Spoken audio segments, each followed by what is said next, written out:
नमस्कार दोस्तों, latest crack में आप सभी का हार्दिक स्वागत है। दोस्तों, मेरा मकसद सिर्फ और सिर्फ आपको अपनी मंजिल तक पहुंचाना है। अच्छे से जानती हूं कि शिक्षक बनने पर आप सभी को कितनी खुशी होगी। इस अनुभव को प्राप्त किए हुए मुझे पूरे 1.5 साल हो चुके हैं और दोस्तों अब मैं चाहती हूं कि आपको भी यह अनुभव जल्द से जल्द प्राप्त हो। दोस्तों, आज की वीडियो में मनोविज्ञान के बहुत ही महत्वपूर्ण प्रश्न हैं। इन 40 प्रश्नों को बिल्कुल भी ना छोड़ें। तो चलिए शुरू करते हैं वीडियो को, चलते हैं अपने प्रश्नों की ओर। पहला प्रश्न है, अंतर्दृष्टि सूझ द्वारा सीखने की व्याख्या करता है गेस्टाल्टवाद। कौन करता है दोस्तों? गेस्टाल्टवाद करता है। अंतर्दृष्टि जो सूझ है उसके द्वारा जब हम सीखते हैं उसकी व्याख्या की है गेस्टाल्टवाद ने। चलिए अगला देखते हैं। अगला प्रश्न है हमारा, किस मनोवैज्ञानिक ने सीखने की सामग्री के रूप में निरर्थक शब्दों का प्रयोग किया है? जो सीखने की सामग्री होती है उसमें निरर्थक शब्दों का भी प्रयोग किया है। तो वो कौन थे दोस्तों? वो थे एबिंगहास। दोस्तों, इन सभी प्रश्नों को आप नोट करते चलें, बहुत ही इंपॉर्टेंट क्वेश्चंस हैं। चलिए आगे देखें। आगे है दोस्तों, सीखने की प्रक्रिया में स्थानांतरण हो सकता है। जो सीखना होता है उस प्रक्रिया में स्थानांतरण हो सकता है। स्थानांतरण का मतलब आप समझते होंगे, आपने सीखा होगा। स्थानांतरण क्या होता है? जैसे हमने जो पहले सीखा हुआ है उसको हम दूसरी जगह भी उसका प्रयोग करते हैं। तो दोस्तों, स्थानांतरण कैसा हो सकता है? ये हो सकता है सकारात्मक, बिल्कुल सही है। सकारात्मक भी हो सकता है, नकारात्मक भी हो सकता है और शून्य भी हो सकता है। चलिए अगला प्रश्न देखते हैं। अगला प्रश्न है, प्रयास एवं त्रुटि का सिद्धांत दिया है तो किसने दिया है? दोस्तों, आप सभी जानते हैं प्रयास एवं त्रुटि का सिद्धांत थॉर्नडाइक ने दिया है। चलिए अगला प्रश्न देख लीजिए। अगला प्रश्न है, शारीरिक वृद्धि और विकास को कहते हैं। देखिए दोस्तों, इसमें शारीरिक वृद्धि है, जो शरीर की वृद्धि होती है, और मानव का जो विकास होता है, उन दोनों को क्या कहा जाता है? तो वृद्धि और विकास को कहा जाता है अभिवृद्धि। क्या कहा जाता है? अभिवृद्धि कहा जाता है। चलिए अगला प्रश्न देखते हैं। अगला प्रश्न है, चिंतन संज्ञानात्मक पक्ष में एक मानसिक क्रिया है, यह कथन है। किसका है ये कथन? तो यह कथन दोस्तों रॉस का है। किसका है? रॉस का। चलिए अगला प्रश्न। अगला प्रश्न है, किस मनोवैज्ञानिक के अनुसार सभी बालक समान होते हैं? किस मनोवैज्ञानिक के अनुसार सभी मानव समान होते हैं? तो दोस्तों वो है वॉटसन। कौन है? वॉटसन है। दोस्तों, वॉटसन ने कहा था कि कोई भी एक बालक मुझे दे दीजिए, मैं उसको जैसा चाहे वैसा बना सकता हूँ। यानी उनके लिए सभी बालक हैं जो समान हैं, बस उनको जिस तरह से आपको ढालना है, जिस तरह से बनाना है, वो आप उसको अपनी इच्छा के अनुसार बना सकते हैं। इसका मतलब है सभी बालक एक समान होते हैं। चलिए अगला प्रश्न देख लीजिए। अगला प्रश्न है, मनोविज्ञान का केंद्र बिंदु है। मनोविज्ञान का केंद्र बिंदु क्या है दोस्तों? सिर्फ और सिर्फ बालक है। बालक है जो वो मनोविज्ञान का केंद्र बिंदु है। चलिए अगला प्रश्न देखते हैं। स्मृति के प्रकार हैं तत्कालिक, अल्पकालिक या दीर्घकालिक। तो दोस्तों, जो स्मृति होती है, स्मृति के प्रकार होते हैं।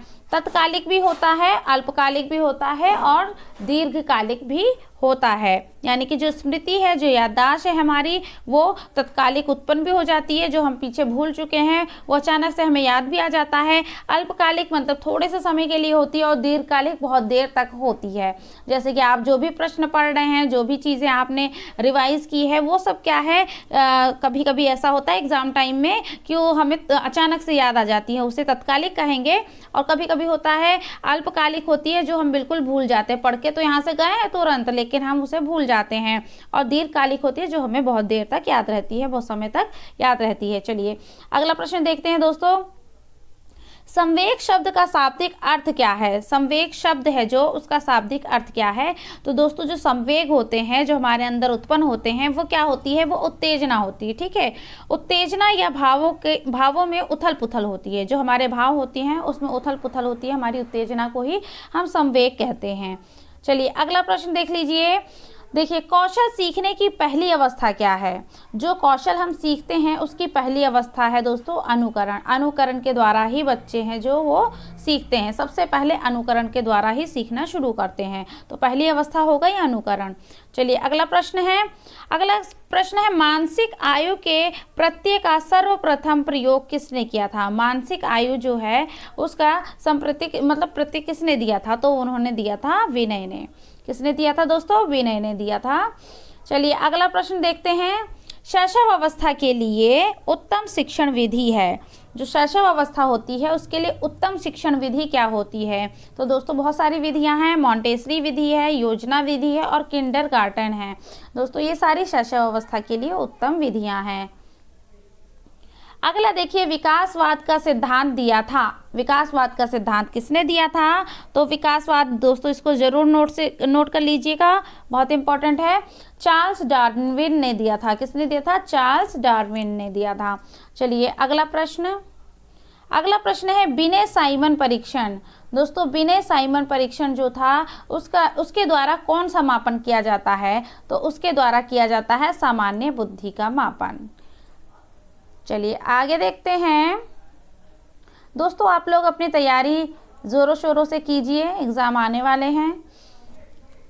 सामाजिक प्रत्याशाओं के अनुरूप व्यवहार की योग्यता का अधिगम सामाजिक विकास कहा जाता है। ये कथन किसका है? सामाजिक प्रत्याशाओं के अनुरूप व्यवहार की योग्यता अधिगम सामाजिक विकास कहा जाता है। किसकी योग्यता, किसका कथन है दोस्तों? ये है हरलॉक का कथन। किसका है? हरलॉक का। चलिए आगे देखिए। सीखने का सर्वाधिक उपयुक्त अर्थ है। दोस्तों सर्वाधिक उपयुक्त अर्थ है वह है व्यवहार में परिमार्जन। जब हम कुछ सीखते हैं तो उससे हमारे व्यवहार में परिवर्तन आना चाहिए, परिमार्जन होना चाहिए, उसी को हम सीखना कहते हैं। अगर कुछ हमने सीखा और उसके बाद हमारा व्यवहार नहीं बदला, जैसे थे वैसे रह गए, तो हमने कुछ नहीं सीखा। ठीक है दोस्तों, समझ रहे हैं ना आप लोग? सीखने का सर्वाधिक उपयुक्त अर्थ है व्यवहार में परिमार्जन। चलिए अगला देखते हैं। वाणी दोष नहीं है। देखिए दोस्तों इसमें बताया गया वाणी दोष नहीं है, तो धीमा या तेज गति से बोलना। कोई मतलब होता है कोई व्यक्ति जो बहुत जल्दी बोलता है, बहुत तेज़ी से बोलता है, और कोई होते हैं जो धीमे धीमे बोलते हैं, तो ये वाणी दोष नहीं कहलाता है, बिल्कुल भी नहीं कहलाता है। वाणी दोष हो गया जैसे कि अस्पष्ट उच्चारण करना, जैसे सा को र बोल देना, या फिर कुछ भी गलत जो बोलते हैं, ला को ना बोलना, ऐसे कुछ जो अस्पष्ट उच्चारण कर देते हैं, या फिर तीव्र अस्पष्ट वाणी हो, या फिर हकलाना हो, तुतलाना हो, इन सबको वाणी दोष कहा जाता है। लेकिन धीमा या तेज गति से बोलना वाणी दोष नहीं होता है। चलिए आगे देखिए। नैतिक शिक्षा का प्रथम और महत्वपूर्ण अभिकरण है। जो नैतिक शिक्षा है उसका प्रथम और महत्वपूर्ण अभिकरण क्या है दोस्तों? घर और परिवार। सबसे पहले जो बच्चा सीखना शुरू करता है वो घर में ही शुरू करता है, अपने परिवार में शुरू करता है, उसको नैतिक शिक्षा भी सबसे पहले वहीं से मिलती है। चलिए आगे देखिए। मूल्यों के वर्गीकरण में सम्मिलित है। जो मूल्य होते हैं उसके वर्गीकरण में सम्मिलित नहीं है दोस्तों, नहीं है। यहाँ पर नहीं को ध्यान रखिएगा, यही होता है एग्जाम में हम लोग नहीं को भूल जाते हैं और फिर गलत हो जाता हमारा उत्तर। मूल्यों का वर्गीकरण सम्मिलित नहीं है, तो दोस्तों इसमें येन केन प्रकारेण धन का अर्जन करना मूल्यों के वर्गीकरण में बिल्कुल भी सम्मिलित नहीं है। आगे देखते हैं। आत्म केंद्रित व्यक्ति होता है। जो दोस्तों आत्म केंद्रित व्यक्ति होता है वह कैसा व्यक्ति होता है? वह होता है अंतर्मुखी। अंतर्मुखी मैं आपको पिछले वीडियो में बता भी चुकी हूँ कि अंतर्मुखी वे होते हैं जो अमूर्त बुद्धि वाले होते हैं, जो अपनी बातें किसी को भी नहीं बताते हैं, जो आत्म केंद्रित होते हैं, मतलब सारी बातें अपने मन में, अपनी आत्मा में ही रखते हैं और किसी को जाहिर नहीं करते, वो अंतर्मुखी कहलाते हैं। चलिए 22वां प्रश्न है। अपने ऊर्जा बल को बाहर की ओर अभिव्यक्त करने वाला व्यक्ति होता है, तो वो कौन होता है? वो बहिर्मुखी होता है। ये भी बताया है मैंने कि जो अपनी सारी बातों को, अपनी ऊर्जा को सब मतलब दूसरों को बताया करता है, वो होता है बहिर्मुखी। चलिए आगे। कक्षा 4 का बच्चा सदैव कुंठित रहता है, तो आप क्या करेंगे? देखिए दोस्तों, जैसे कि आप एक शिक्षक की जगह अपने आप को रख के देखिएगा कि जो प्रश्न पूछा जा रहा है, जो भी पेडागोजी से प्रश्न पूछे जाते हैं, जो भी शिक्षा से प्रश्न पूछे जाते हैं, उसमें आप शिक्षक बन के ही आंसर को दीजिएगा। देखिए इसमें पूछा जो 4 का बच्चा है वो सदैव कुंठित रहता है तो आप क्या करेंगे। तो हम क्या करेंगे, ना हम उसको सजा दे सकते हैं, ना हम किसी से शिकायत कर सकते हैं, और ना ही हम क्या करेंगे, ना ही हम उसको भाग्य पे छोड़ देंगे। ठीक है दोस्तों, हम क्या करेंगे, हम खुद परामर्शदाता का निर्वाह करेंगे। मतलब कि हम खुद ही उससे पूछेंगे कि ऐसा क्या है, बच्चे से व्यवहारिक बातचीत करेंगे और उसके द्वारा हम जानेंगे कि क्यों ऐसे वो बच्चा कुंठित रहता है, और फिर उसका हम निराकार करेंगे, उसको निवारण करेंगे। चलिए आगे देखते हैं। मनोविज्ञान आत्मा का विज्ञान है, ये किसने कहा है। तो मनोविज्ञान है जो आत्मा का विज्ञान अरस्तु ने कहा है दोस्तों। आ से आत्मा और आ से अरस्तु, इस तरह से आप इसको रिलेट करके याद कर सकते हैं। चलिए आगे देखते हैं। मनोविज्ञान व्यवहार का धनात्मक विज्ञान है, कहा है, किसने कहा है दोस्तों। अब देखिए दोस्तों, जो वॉटसन थे वो व्यवहारवादी थे। ठीक है, तो इसमें मनोविज्ञान व्यवहार का धनात्मक विज्ञान है, तो वॉटसन व्यवहार से आप इसको जोड़ के रिलेट करके याद रख सकते हैं कि ये वॉटसन का कथन है। चलिए आगे है, शिशु में दूध के दांतों की संख्या होती है दोस्तों। ऐसे क्वेश्चन आ जाते हैं और फिर थोड़ा सा मुश्किल हो जाता है, कई सारे ऑप्शन होते हैं। तो इसमें जो शिशु होता है उसमें दूध के दांतों की संख्या दोस्तों 20 होती हैं। ठीक है, याद रखिएगा 20 दांत होते हैं दूध के।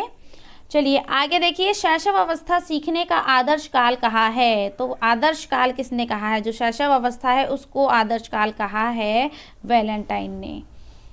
चलिए आगे देखिए दोस्तों, आप अपनी तैयारी करते रहिएगा, किसी के कहने से, किसी के बोलने से कुछ नहीं होता है दोस्तों। इस बार आपको अपनी बाजी मारनी है और नकारात्मक सोच को दिमाग से बिल्कुल भी निकाल दीजिए। बिल्कुल भी आपको नकारात्मक सोचना ही नहीं है। लोग क्या कहते हैं, वे सब क्या कर रहे हैं, कोई मुझसे नाराज़ तो नहीं है, इन सभी बातों को अवॉइड करते हुए अपनी पढ़ाई को कंटिन्यू करते रहिए दोस्तों। ये सब सोचने का तो बहुत मौका मिलेगा, लेकिन जो मौका अभी आपको मिला है ये मौका बार बार नहीं मिलेगा। तो दोस्तों बिल्कुल एकदम से 8 घंटा नहीं पढ़ते हैं, लेकिन जितना भी पढ़ते हैं मन लगा के, जी लगा के, एकदम आत्म केंद्रित होके उसको पढ़ लीजिए।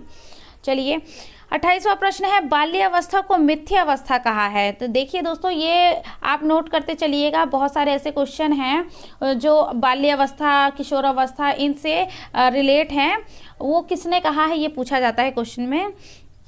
बाल्यावस्था को मिथ्या अवस्था कहा है, किसने कहा है दोस्तों। तो ये रॉस ने कहा है। ठीक है, जो बाल्यावस्था होती है मिथ्या अवस्था होती है। एक तरह से आप सोच लीजिए, जो बालक होते हैं, जो बच्चे बाहर जाते हैं खेलने के लिए, दूसरे अपने दोस्तों के साथ खेलते कूदते हैं, लेकिन जब घर आते हैं तो वो क्या करते हैं, बहाना करते हैं, अपना होमवर्क नहीं करते हैं, उसका बहाना करते हैं, मतलब बहुत सारी मिथ्या करते रहते हैं, झूठ भी बोलते हैं, उसी में खेलने के चक्कर में सब करते हैं। तो बाल्य अवस्था को ही मिथ्या अवस्था कहा है, रॉस ने कहा है। ठीक है दोस्तों, आगे देखिए अगला प्रश्न है, शैशव अवस्था में मस्तिष्क का कितना प्रतिशत भाग है जो वो तैयार हो जाता है। तो शैशव अवस्था में दोस्तों 90% जो मस्तिष्क का भाग होता है वो तैयार हो जाता है। चलिए आगे देखिए, निरुद्देश्य भ्रमण की प्रवृत्ति, दोस्तों इसको भी नोट कर लीजिएगा, ये क्वेश्चन है। निरुद्देश्य भ्रमण की प्रवृत्ति होती है तो कौन सी अवस्था में होती है। मतलब कि जो बाल्य अवस्था होता है उसमें क्या करते हैं बच्चे, निरुद्देश्य इधर उधर बिना उद्देश्य के घूमते रहते हैं, कुछ ना कुछ चीज़ें ढूंढते रहते हैं खेलने कूदने के लिए, मैकेनिक बने रहते हैं, कुछ ना कुछ ऐसी चीज़ उनको मिल जाए कि जिसपे वो अपना काम कर सकें, और इधर उधर वो भ्रमण करते रहते हैं, घूमते रहते हैं। तो वो कौन सी अवस्था है दोस्तों, बाल्य अवस्था है। चलिए आगे देखिए, परिपाक होता है। तो दोस्तों परिपाक है जो वो कितने से कितने वर्ष तक होता है, आप ये देख लीजिए। 9 वर्ष से 12 वर्ष का जो अवस्था है, 9 वर्ष से 12 वर्ष के जो बच्चे होते हैं वो परिपाक अवस्था में होते हैं। चलिए आगे, संचय काल होता है। देखिए दोस्तों, ये सारे इंपॉर्टेंट क्वेश्चंस हैं, इनको बिल्कुल आप नोट करके लिख लीजिए और इनको 2-4 बार आप रिपीट करते जाएंगे, पढ़ते जाएंगे, सुबह शाम 2 बार पढ़ लीजिए, आपको बिल्कुल अच्छे से याद हो जाएंगे। संचय काल होता है 6 से 9 वर्ष। कौन सा काल कहलाता है, 6 से 9 वर्ष होता है, ये संचय काल कहलाता है। इलेक्ट्रा भावना ग्रंथि होती है, ये किस पे होती है ये पूछा जा रहा है दोस्तों। तो ये होती है बालिकाओं में। बहुत क्वेश्चन आता है, ये बहुत बार पूछा जाता है, इलेक्ट्रा भावना ग्रंथि किन में होती है, तो बालिकाओं में होती है। आगे देखते हैं, आगे अगला प्रश्न है ऑडिपस ग्रंथि। ऑडिपस ग्रंथि किस में होती है, तो ये बालकों में होती है दोस्तों, इसको याद कर लीजिएगा। आगे देखते हैं दोस्तों, आगे हमारा प्रश्न है चिन्ह। दोस्तों यहाँ पे चिन्ह होगा, चिन्ह अधिगम सिद्धांत किसने दिया था, तो चिन्ह अधिगम सिद्धांत किसने दिया था, वो दिया था टॉलमैन ने। किसने दिया था दोस्तों, टॉलमैन ने दिया था। चलिए अगला प्रश्न, अधिगम सोपानिकी को गैने ने कितने भागों में बांटा है, तो उन्होंने ये 8 भागों में बांटा है दोस्तों। ये आता है अधिगम सोपानिकी को गैने ने कितने भागों में बांटा है, ये पूछा जाता है। कभी कभी उसके भागों को भी पूछ लिया जाता है कि उनमें से कौन सा है या फिर कौन सा नहीं है, इस तरह से क्वेश्चन आ जाता है। तो दोस्तों 8 भागों में बांटा है, मैं आपको बता देती हूँ। पहला संकेत अधिगम, दूसरा शाब्दिक सहचर्य, फिर विभेदीकरण, श्रृंखला अधिगम, उद्दीपक अनुक्रिया, संप्रत्यय अधिगम, और उसके बाद में नियम अधिगम है, समस्या समाधान अधिगम। ये 8 अधिगम जो उन्होंने बताए हैं, अधिगम के प्रकार बताए हैं उन्होंने, अधिगम सोपानिकी के प्रकार गैने द्वारा दिए गए हैं। चलिए आगे देखते हैं, अगला प्रश्न है, अगला प्रश्न है दोस्तों, मनोवैज्ञानिक ने अपने सिद्धांत में ढांचा निर्माण का उल्लेख किया है, तो किस मनोवैज्ञानिक ने किया है, तो ये किया है वाइगोत्स्की ने। क्या किया है, सिद्धांत में ढांचा निर्माण किया है। ठीक है दोस्तों, ढांचा निर्माण ये वाइगोत्स्की ने किया है। चलिए अगला प्रश्न देख लीजिए, अगला प्रश्न है पोर्टियस। दोस्तों पोर्टियस का जो भूल भुलैया परीक्षण है वो किससे संबंधित है, तो पोर्टियस का जो भूल भुलैया परीक्षण है जो दोस्तों वो बुद्धि से संबंधित है। चलिए अगला प्रश्न, अगला प्रश्न है दोस्तों, सीखने का अनोखा काल की संज्ञा किस अवस्था को दी गई है, तो दोस्तों ये प्रश्न बहुत ही इम्पोर्टेंट है, बहुत पूछा जाता है हर बार, अक्सर ऐसा ही होता है कि हर बार ही पूछा जाता है। सीखने का अनोखा काल किसे कहते हैं दोस्तों, जो सीखने का अनोखा काल है वो शैशव अवस्था को कहते हैं। किसको कहते हैं, शैशव अवस्था को कहते हैं। अगला देखिए अनोखा काल, देखिए अनोखा काल है जो वो किसे कहते हैं दोस्तों, तो अनोखा काल कहते हैं बाल्य अवस्था को। किसको कहते हैं, बाल्य अवस्था को कहते हैं दोस्तों। चलिए दोस्तों आज का हमारा वीडियो है यहीं पर समाप्त होता है। तो दोस्तों आप हमारे वीडियो को ज़रूर लाइक कीजिएगा, सब्सक्राइब कीजिएगा। जो भी लोग हमारे वीडियो पर नए हैं हमारे चैनल पर वो सब्सक्राइब ज़रूर करें, और दोस्तों नोटिफिकेशन का जो बेल बटन है उसको दबाना बिल्कुल भी ना भूलें। उससे क्या होगा दोस्तों, उससे ना मेरा वीडियो आपको समय समय से मिलता रहेगा और आपकी तैयारी है वो कंटिन्यू चलती रहेगी दोस्तों। वैसे तो आप बहुत सारे वीडियोस देखते हैं, बिल्कुल देखिए, सबके वीडियो देखिए, और मेरे भी वीडियो हो सके आपके मन में आए तो ज़रूर देखिएगा। तो दोस्तों लोगों को जो जैसे कि बहुत सारे लोग होते हैं, आप लोगों को अभी वो बोल रहे होंगे कि हाँ सारा दिन पढ़ते रहते हैं, सारा दिन ये करते रहते हैं, बिल्कुल भी इनके पास समय नहीं है, या फिर हमारा काम नहीं करते या कुछ सुनते नहीं हैं, तो बिल्कुल उनको अवॉइड करते रहिएगा। तो दोस्तों जवाब देना है तो बातों से नहीं देना है, कोई भी कार्य करके नहीं देना, हमें सिर्फ एग्ज़ाम को क्रैक करके देना है। तो दोस्तों आप अपनी तैयारी है जो बिल्कुल अच्छे से करिए, किसी पर भी अपने माइंड में बिल्कुल प्रेशर ही मत लाइए। ये ना सोचिए कि हाँ हम अभी ये काम नहीं कर पा रहे हैं तो लोग ऐसा सोचेंगे, बिल्कुल नहीं, उनको सोचने दीजिए, उनका काम है वो सोचते रहेंगे, परेशान रहें, टेंशन देने का लेने का नहीं। तो दोस्तों आप अपनी तैयारी करते रहिए। तो मिलते हैं अब दोस्तों अगले वीडियो में, तब तक के लिए नमस्कार।